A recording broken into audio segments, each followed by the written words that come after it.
Hello, my name is Jobe. I'm Poet Laureate of the city of Davis, California. I'm going to be reading some poems from Poet Laureate of the United States, Joy Harjo, and her collection An American Sunrise, which came out in 2019.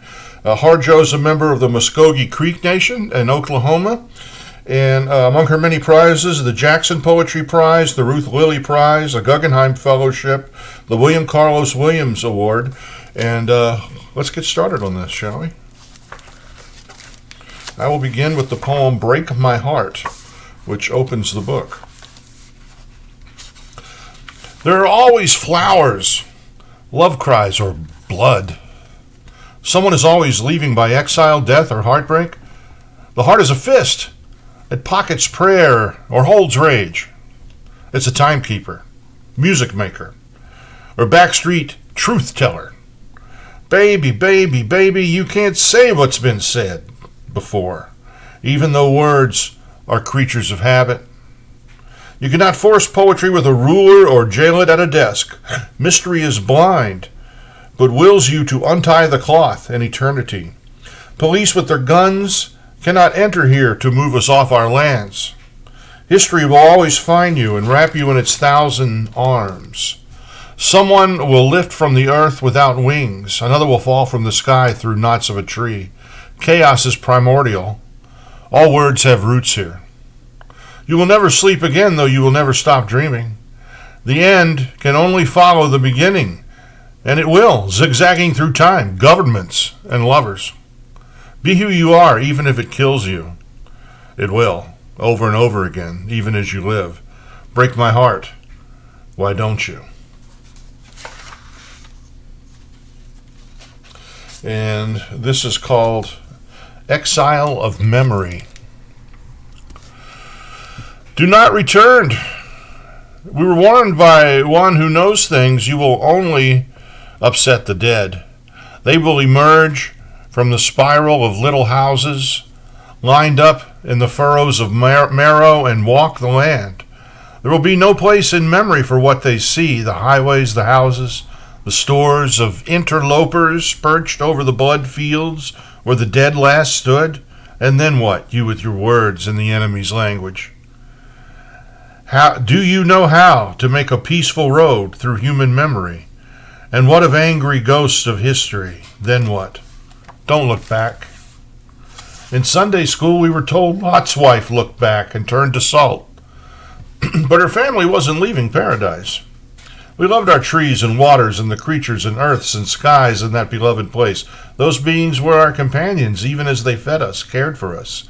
If I turn to salt, it will be of petrified tears from the footsteps of my relatives as they walked west. I did not know I would find that first night we set up our bed in the empty room of our condo above the Tennessee River. They'd heard we were coming. Those who continued to keep the land despite the imposition of newcomers and the forced exile of our relatives. All night they welcomed us. All night the stomp dancers. All night the shell shakers. All night circle after circle made a spiral to the Milky Way. We are still in mourning. The children were stolen from these beloved lands by the government. Their hair was cut. Their toys and handmade clothes ripped from them. They were bathed in pesticides, and now clean, given prayers in a foreign language to recite as they lined up to sleep alone in their army-issued cages. Grief is killing us, anger tormenting us, sadness eating us with disease. Our young women were stolen, raped, and murdered. Our young men are killed by the police, or killing themselves and each other. This is a warning. Heroin is a fool companion offering freedom from the gauntlet of history. Meth speeds you past it. Alcohol, elixir of false bravado, will take you over the edge of it. Enough chemicals and processed craving, and you can't push away from the table. If we pay enough, maybe we can buy ourselves back. We used to crowd the bar for Tuesday 10-cent beer night. It was Indian poetry, biker and student bar in that university and military-based town.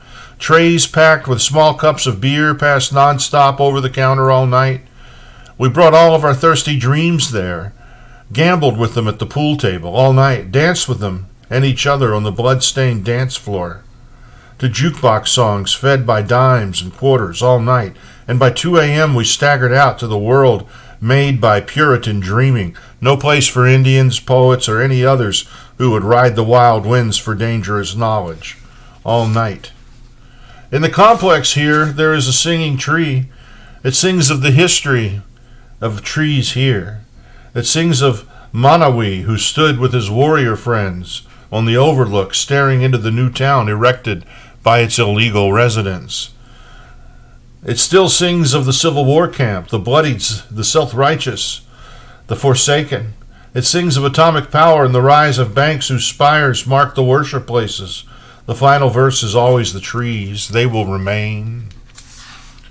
When it is time to leave this place of return, what will I say I found here? From out of the mist a form wrestled to come forth. It was many-legged, of many arms, and sent forth thoughts of many colors. There were deer standing near us under the parted, misted sky. As we watched, they smelled for water. Green light entered their bodies. From all leaved things they ate. The old Muskogee laws outlawed the Christian religion because it divided the people. We who are relatives of panther, raccoon, deer, and the other animals and winds were soon divided, but Muskogee ways are to make relatives. We made a relative of Jesus, gave him a Muskogee name. We could not see our ancestors as we climbed up to the edge of destruction, but from the dark we felt their soft presences at the edge of our mind, and we heard their singing. There is no word in this trade language, no words with enough power to hold all this we have become. We are in time. There is no time in time. We are in a traditional Muskogee village far back in time. I hope I pronounced this right. Ikvanjaku is in labor so long in time. She is not young and beyond the time of giving birth. The keeper of birthing is tracking her energy in time. My thinking is questioning how this time. A young boy wrestles with two puppies at the doorway. A young girl wearing an old woman's spirit appears with green plants in her hands. Twins play around the edge of the bed. Earth's womb tightens with the need to push. This is all that I see because of the fogginess of time. I sing my leaving song. I sing it to the guardian trees, this beloved earth. To those who stay here to care for memory, I will sing it until the day I die. I'm going to finish with this poem called Granddaughters. I was a thought, a dream, a fish, a wing, and then a human being. When I emerged from my mother's river, on my father's boat of potent fever, I carried a sack of dreams from a starlit dwelling to be opened when I begin bleeding. There's a red dress, deerskin moccasins, the taste of berries made of promises, while the memories shift in their skins at every moon to do their ripening. Poems by Joy Harjo, An American Sunrise. If you like a poet, if you enjoy these poems, the best thing you can do to support that poet is to buy the book. Thanks for everything. I'm Job. Stay safe.